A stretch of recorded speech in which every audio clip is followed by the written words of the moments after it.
Levítico capítulo 5, seguimos con la ofrenda por el pecado, pero ahora se dirige a situaciones particulares en los cuales el pecado se manifiesta y en el cual debe haber una ofrenda por ese pecado.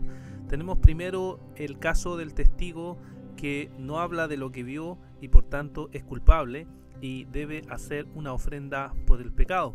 También nos describe a la persona que toca cosas inmundas, ya sea animales o ya sea algo inmundo de un ser humano.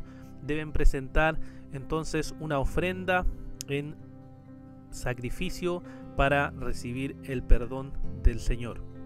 Luego tenemos cómo se hace este sacrificio. Vemos que deben confesar el pecado y que deben traer una hembra del rebaño, o una cordera o una cabra como una ofrenda, y entonces el sacerdote hará, dice, expiación por el pecado.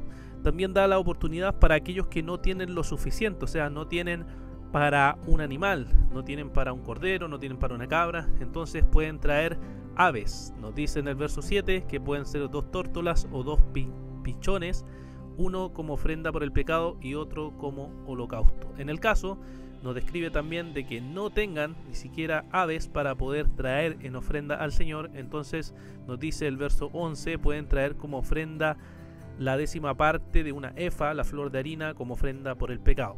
O sea, da la oportunidad a cada uno de ellos de traer distintas ofrendas para distintas situaciones económicas que no tengan, y el Señor entonces puede dar el perdón a través del sacerdote, como sabemos, poniendo el animal en sacrificio, degollándolo, derramando su sangre y finalmente recibiendo el perdón del Señor. También hay casos particulares desde el verso 14 hacia adelante, en donde habla y dice el Señor a Moisés que si alguien comete una falta y peca inadvertidamente en las cosas sagradas del Señor, traerá su ofrenda por la culpa al Señor, un carnero sin defecto del rebaño conforme a tu valuación en los ciclos de plata, según el ciclo del santuario, como ofrenda por la culpa. Aquí se está refiriendo a alguien que hace un sacrilegio delante del Señor con las cosas sagradas, algo santo, entonces debería traer algo muy valioso. ¿Para qué? Para restituir ese daño que hizo contra las cosas sagradas. Y también está el caso de aquel que hace algo en desobediencia abierta al Señor. Verso 17 dice que si alguien peca y hace cualquiera de las cosas que el Señor ha mandado que no se hagan, aunque no se dé cuenta, será culpable y llevará su castigo. Se trae entonces una ofrenda también por esta culpa y el sacerdote hace expiación por el error y es cubierto entonces su pecado. Termina el verso 19 diciendo: es ofrenda por la culpa, ciertamente era culpable delante del Señor. Tenemos entonces diversas situaciones en donde se trae esta ofrenda por el pecado. ¿Qué podemos meditar acerca de esto? Podemos meditar en primer lugar que las ofrendas por el pecado debían darse por las diversas situaciones pecaminosas del pueblo. Y podemos tomar aquí la frase de Juan Calvino, el cual decía que el corazón del hombre es una fábrica de ídolos, para decir que el corazón del hombre es una fábrica de pecados. Es una fábrica en donde hay distintas situaciones, distintos pecados que los hombres hacen delante de Dios. Por ejemplo, algunos de ustedes pueden estar luchando con el pecado de la mentira. Otros pueden estar luchando con el pecado del robo. Otros pueden estar luchando con el pecado de la lujuria sexual. Otros pueden estar luchando con el pecado de la ira. Y así cada uno de nosotros tiene alguna inclinación pecaminosa. O incluso hay diversos pecados en nuestro corazón que se van manifestando a través de los años. Y esto nos puede hacer preguntarnos cuánto conocemos el corazón pecaminoso que tenemos. ¿Cuánto has analizado la depravación que hay en tu propio corazón? ¿Qué hacer ante tanta maldad? ¿Qué hacer ante tanta pecaminosidad que hay en tu propio ser?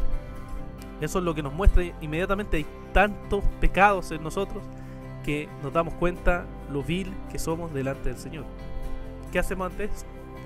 Lo que podemos hacer es lo mismo que hacían los israelitas: confesar el pecado y presentar un sacrificio según la circunstancia económica que había en cada familia en aquel momento. Eso es lo que hacían los israelitas: presentaban este sacrificio, confesaban su pecado y traían según la situación económica de cada familia. Ahora, por supuesto, ya no necesitamos sacrificios de animales para traer delante del Señor, porque Cristo ya fue sacrificado por nosotros. Él ya pagó por el pecado, pero sí tenemos que confesar ese pecado en particular. Tenemos que confesar la maldad que hay en nuestro corazón.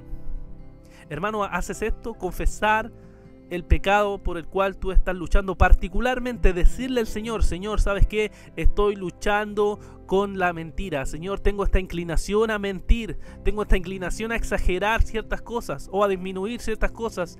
Ayúdame a luchar contra este pecado. O Señor, tengo problemas con la lujuria sexual, no puedo evitar mirar, no puedo evitar desear muchas veces en mi propio corazón, necesito tu ayuda, ayúdame. O Señor, me enojo con facilidad, mi corazón está tan inclinado al pecado de la ira que me enojo ante cualquier cosa, ayúdame a luchar contra ello. Eso es confesar el pecado de forma particular, en cada una de las situaciones. Hermano, ¿te comunicas así con Dios? ¿Oras así delante del Señor para que Él te ayude a luchar contra la maldad de tu propio pecado? Y lo más maravilloso de esto es que el pecado es tan horrible, tan ofensivo, tan grotesco para Dios. Sin embargo, a pesar de los diversos pecados, de las diversas maldades, de las diversas circunstancias en las cuales nosotros estamos luchando, el perdón de Dios es el mismo. La gracia maravillosa de Dios es la misma. Es que el pecado es perdonado por el sacrificio perfecto de la ofrenda perfecta que es Cristo Jesús. Nuestros pecados son diversos, nuestras luchas son diversas, sin embargo el amor y la gracia de nuestro Señor manifestado en la cruz del Calvario y la resurrección es la misma. Recibimos perdón, recibimos misericordia, recibimos bondad, somos aceptados por el Padre, amados solamente por lo que Cristo hizo en la cruz. Algo realmente maravilloso. Que el Señor les bendiga.